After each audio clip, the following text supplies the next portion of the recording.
Préparer des sushis. Rien de plus simple, à condition de bien maîtriser la cuisson du riz vinaigré et de s'assurer de la fraîcheur du poisson.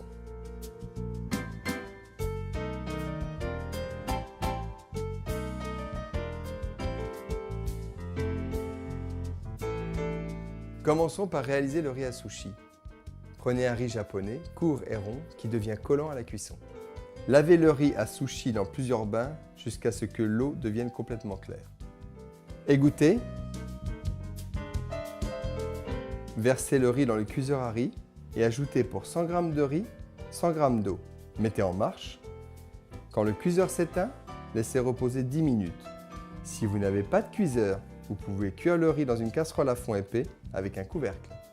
Mettez l'eau et le riz dans la casserole, portez à ébullition, laissez cuire 10 minutes à feu doux sans ôter le couvercle. Laissez étuver, feu éteint, pendant 10 minutes, toujours avec le couvercle. Mélangez délicatement le riz tiède avec le vinaigre, le sucre et le sel. Attention à ne pas écraser les grains. Ventilez si besoin pour refroidir le riz.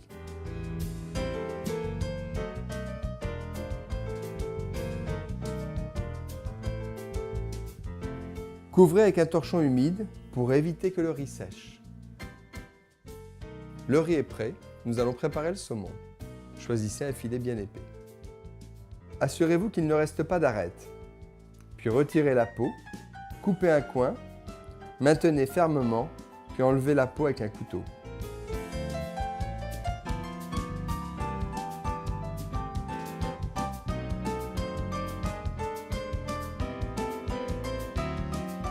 Ensuite, enlevez le gras.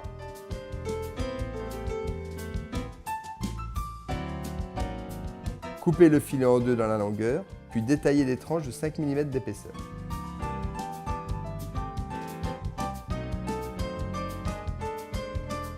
Nous pouvons enfin nous attaquer à la réalisation des sushis. Humectez vos doigts et prenez une boule de riz de la taille d'une balle de ping-pong. Donnez une forme allongée à la boulette de riz en la tassant avec vos doigts. Ajoutez une fine couche de wasabi. Posez le riz sur une tranche de poisson et faites-les adhérer ensemble.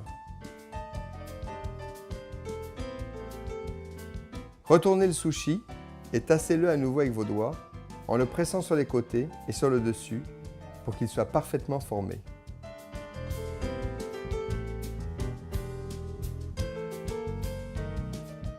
Ne pressez pas trop fortement le tampon de riz, il risquerait d'être trop compact et désagréable à déguster. Les sushis se dégustent trempés dans la sauce soja et surtout, n'oubliez pas les baguettes.